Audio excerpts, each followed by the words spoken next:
जकरा शेरावाली दा बोल साचे दरबार की जय। नौ देवियों की जय। मेरी माँ शाकुंभरा की जय।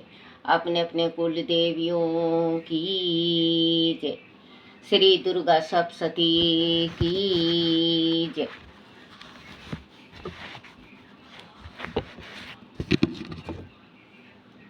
दुर्गा सप्तशती में 8वां अध्याय रक्त बीज वध। महर्षि मेधा ने कहा, चंड और मुंड नामक असुरों के मारे जाने से और बहुत सी सेना के नष्ट हो जाने से असुरों के राजा प्रतापी शुंभ ने क्रोध युक्त होकर अपनी संपूर्ण सेना को युद्ध के लिए तैयार होने की आज्ञा दी। उसने कहा, अब उदयुद नामक 85 असुर सेनापति अपनी सेनाओं के साथ युद्ध के लिए जाएं और कंबु नाम 84 सेनापति भी युद्ध के लिए जाएं और कोटि वीर नामक 50 सेनापति और धूर्म कुल नाम के 100 सेनापति प्रस्थान करें। कालक द्रोह मोर और कालय यह देत भी मेरी आज्ञा से सज कर युद्ध के लिए कूच करें। भयानक शासन करने वाला असुर का स्वामी शुंभ इस प्रकार आज्ञा देकर बहुत बड़ी सेना के साथ युद्ध के लिए चला। उसकी सेना को अपनी ओर आता देखकर चंडिका ने अपनी धनुष की टक्कारों से पृथ्वी और आकाश के बीच का भाग गुंजा दिया। हे राजन, इसके पश्चात देवी के सिंह ने दहाड़ना आरंभ कर दिया और अंबिका के घंटे के शब्द ने उस ध्वनि को और भी बढ़ा दिया। धनुष की टंकार, शेर की दहाड़ और घंटे के शब्द से पृथ्वी और आकाश के बीच का भाग गूंज उठा और इसके साथ ही देवी ने अपने मुख को और भी भयानक बना लिया। ऐसे भयानक शब्द को सुनकर राक्षसी सेना ने देवी तथा सिंह को चारों ओर से घेर लिया। हे राजन, उस समय दैत्यों के नाश के लिए और देवताओं के हित के लिए ब्रह्मा, विष्णु, कार्तिकेय, विष्णु तथा इंद्र इत्यादि देवों की शक्तियां जो अत्यंत पराक्रम और बल से संपन्न थी, उनके शरीर से निकलकर उन्हीं के रूप में चंडिका देवी के पास गई।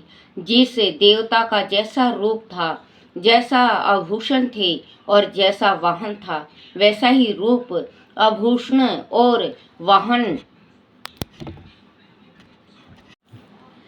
लेकर उन देवताओं की शक्तियां दैत्यों से युद्ध करने के लिए आई। हंस युक्त विमान में बैठकर और रुद्राक्ष की माला तथा कमंडलू धारण करके ब्रह्मा जी की शक्ति आई।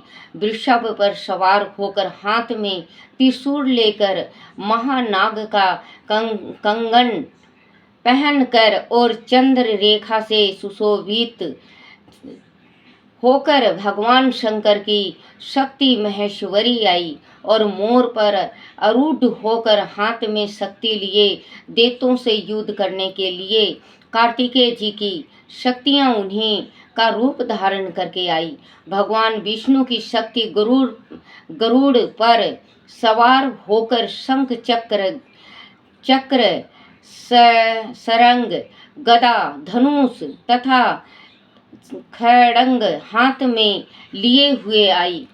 श्री हरि की शक्ति 12 का शरीर धारण करके आई और नरसिंह के समान शरीर धारण करके उनकी शक्तियां नरसिंही भी आई। उनकी गर्दन के झटकों से आकाश के तारे टूट पड़ते थे और इसी प्रकार देव राज इंद्र की शक्तियां इंद्री भी ऐरावत के ऊपर सवार होकर आई। पश्चात उन देव शक्तियों से घिरे हुए भगवान शंकर ने चंडिका से कहा, मेरी प्रसन्नता के लिए तुम शीघ्र ही उन असुरों को मारो। उनके पश्चात देवी के शरीर में से अत्यंत उग्र रूप वाली और सैकड़ों गिदड़ियों के समान आवाज करने वाली चंडिका शक्ति प्रकट हुई। उस अपार जीता देवी ने धूमिल जटा वाले भगवान शिव जी से कहा, हे प्रभु, आप मेरी ओर से दूत बनकर शुंभ और निशुंभ के पास जाइए और उन अत्यंत गैरविल देवों से कहिए तथा उनके अतिरिक्त और भी जो देव महायुद्ध के लिए यहाँ युद्ध के लिए उपस्थित हों, उनसे भी कहिए जो तुम्हें अपने जीवित रहने की इच्छा हो तो त्रिलोकी का राज इंद्र को दे दो। देवताओं को उनका यज्ञ भाग मिलना आरंभ हो जाए और तुम पाताल को लौट जाओ, किंतु आदि बल के गर्व से तुम्हारी लड़ने की इच्छा हो तो फिर आ जाओ। तुम्हारे मांस से मेरी योगिनियां तृप्त होंगी। चूंकि उस देवी ने भगवान शंकर को दूत के कार्य में नियुक्त किया था, इसीलिए वह संसार में शिवदूती के नाम से विख्यात हुई। भगवान शंकर से देवी का संदेश पाकर उन देवों के क्रोध का कोई आर पार न रहा और वह जिस स्थान पर देवी विराजमान थी वहां पहुँचे और जाने के साथ ही उसे पर बाणों और शक्तियां की वर्षा करने लगे। देवी ने उन के फेंके हुए बाणों, शक्तियां, त्रिशूल और फरसों को अपने बाणों से काट डाला और काली देवी उस देवी के साथ आगे खड़ी होकर शत्रुओं को त्रिशूल से विदृढ़ करने लगी और खड्ग से कुचलने लगी। ब्राह्मणी जिस तरफ दौड़ती थी उसी तरफ अपने कमंडलू का जल छिड़क कर देवों को वीर व बल को नष्ट कर देती थी और इस प्रकार महेश्वरी त्रिशूल से, वैष्णवी चक्र से और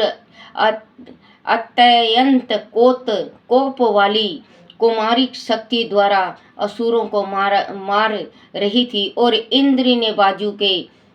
इंद्री के बाजू के प्रहार से सैकड़ों देत रक्त की नदियां बहाते हुए पृथ्वी पर सो गए। 12वीं ने कितने ही राक्षसों को अपनी थूथन द्वारा मृत्यु के घाट उतार दिया। डाढ़ों के अग्रभाग से कितने ही राक्षसों की छाती को चीर डाला और चक्र की चोट से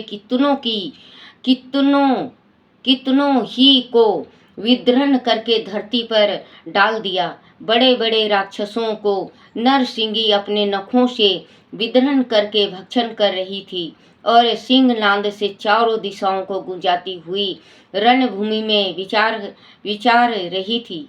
शिवदूती के प्रचंड अट्टहास से कितने ही देत भयभीत होकर पृथ्वी पर गिर पड़े और उनके गिरते ही वह उनको भक्षण कर गई।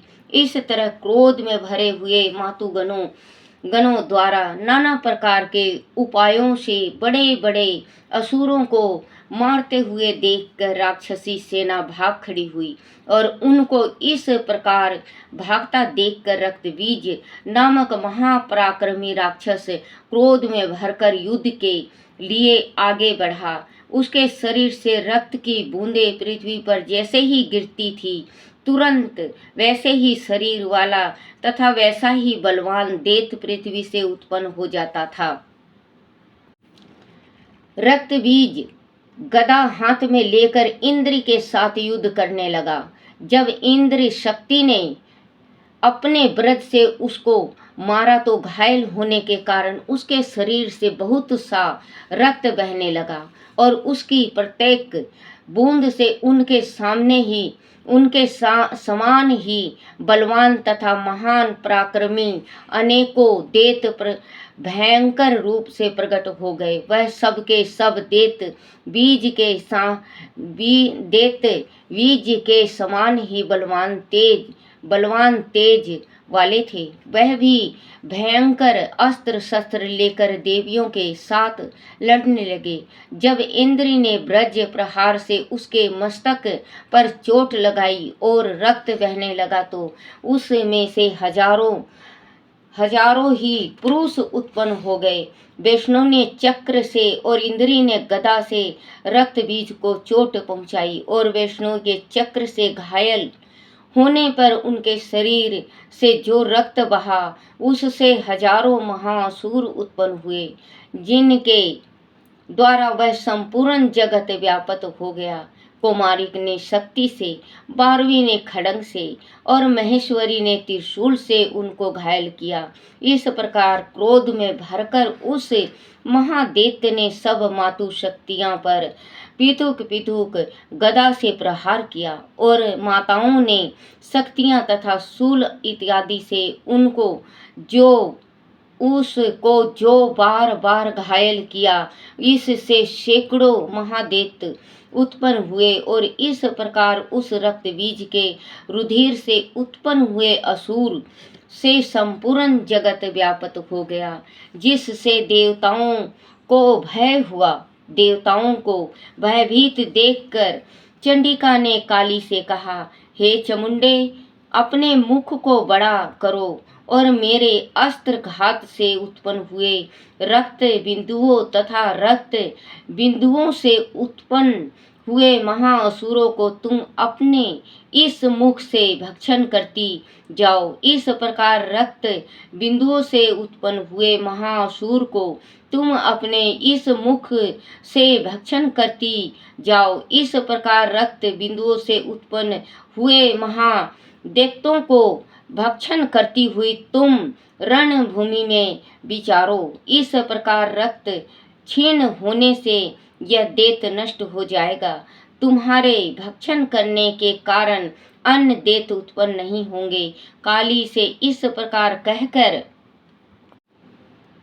चंडिका देवी ने रक्त बीज पर अपने त्रिशूल से प्रहार किया और काली देवी ने अपने मुख में उसका रक्त ले लिया। तब उसने गदा से चंडिका पर प्रहार किया। प्रहार से चंडिका को तनिक भी कष्ट न हुआ, किंतु रक्त बीज के शरीर से बहुत सा रक्त बहने लगा। लेकिन उसके गिरने के साथ ही काली ने उसको अपने मुख में ले लिया। काली के मुख में उस रक्त से जो असुर उत्पन्न हुए उसको उसने भक्षण कर लिया और रक्त को पीती हुई तदनंतर देवी ने रक्त बीज को, जिसका कि खून काली ने पिया था, चंडिका ने उस दैत्य को ब्रज, बाण, खड्ग तथा रिष्टि इत्यादि से मार डाला। हे राजन, अनेक प्रकार के शस्त्रों से मरा हुआ और खून से वंचित वह महादैत्य रक्त बीज पृथ्वी पर गिर पड़ा। हे राजन, उसके गिरने से देवता अत्यंत प्रसन्न हुए और माताएं उन असुरों का रक्त पीने के पश्चात उदित होकर नृत्य करने लगी। बोलो शाकुंभरा माता की जयकारा, शेरावालीदा बोल साचे दरबार की जय। क्षमा याचना। हे महेश्वरी, मेरे द्वारा रात दिन शस्त्रों अपराध होते रहे हैं। अंत आप मुझे अपना सेवक समझकर कृपा पूर्वक मेरे उन अपराधों को क्षमा करो। ना तो मैं आवाहन करना ही जानता हूँ, ना विसर्जन करना ही जानता हूँ और ना पूजा ही करना जानता हूँ। हे परमेश्वरी, मुझे क्षमा करो। हे सुरेश्वरी, मैंने जो मंत्रहीन, क्रियाहीन और भक्तिहीन पूजन किया है वह सब आपकी दया से पूर्ण हो। सैकड़ों अपराध करके भी भक्त आपकी शरण में आकर केवल जगदम्बा कहकर ही मोक्ष को प्राप्त करते हैं, जिसे ब्रह्मादि देवगण भी पाने में असमर्थ होते हैं। हे जगदम्बिका, मैं हे जगत जगदम्बा जगदम्बिका मैं अपराधी हूँ, किंतु आपकी शरण में आया हूँ। अंत इस समय मैं दया का पात्र हूँ। तुम जैसा चाहो वैसा करो। अज्ञानवश या बुद्धि भ्रम होने के कारण भूल से जो कुछ भी मैंने कहा कम या अधिक कर दिया हो, हे देवी, हे परमेश्वरी, सब अपराध क्षमा करो और प्रसन्न हो। हे जगत माता, हे कमेश्वरी, हे सच्ची दानंद स्वरूपिणी परमेश्वरी, आप प्रेम पूर्वक मेरी यह पूजा स्वीकार करो और मुझ पर प्रसन्न हो। आप गुप्त से भी गुप्त की रक्षा करने वाली हो। आप मेरे किए हुए इस जाप को ग्रहण करके मेरे सभी अपराधों को क्षमा करो। हे देवी, हे महेश्वरी, आपकी कृपा से मुझे सिद्धि की प्राप्ति हो। बोल माता सुख शांति देने वाली जगदम्बा की जय। जयकारा शेरा वाली दा। बोल साचे दरबार की जय। जय अम्बे गौरी मैया, जय श्यामा गौरी, तुमको निस दिन धावत मैया जी को सदरी मनावत, हरि ब्रह्मा शिव जी। ओम जय अम्बे गौरी, मांगे सिंदूर विराजत, टीको मृग मद को मैया, टीको मृग मद को, उज्ज्वल से दो नैना, उज्ज्वल से दो नैना, चंद्र बदननी को। ओम जय अम्बे गौरी, कनक समान कलेवर, रक्तंबर राजे मैया, रक्तंबर राजे, रक्त पुष्प गल माला, रक्त पुष्प गल माला, कंठन पर साजे।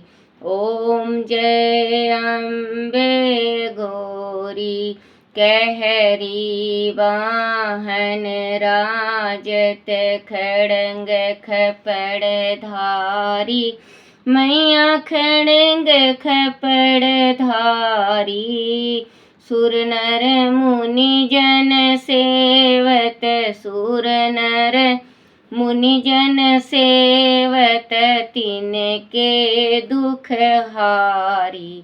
ओम जय अम्बे गौरी, कोटि के चंद्र दिवाकर, राजत सम सुर नर मुनि जन सेवत, तिनके दुख हारी मैया, तिनके दुख हारी। कानक कुंडल शोभित, कानक कुंडल शोभित, नासा ग्रह मोती। ओम जय अम्बे गौरी, कानक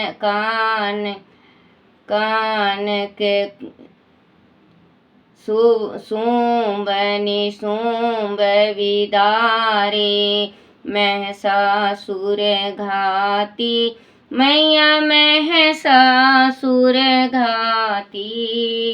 दूर में बिलोचन नैना निस दिन मदमाती।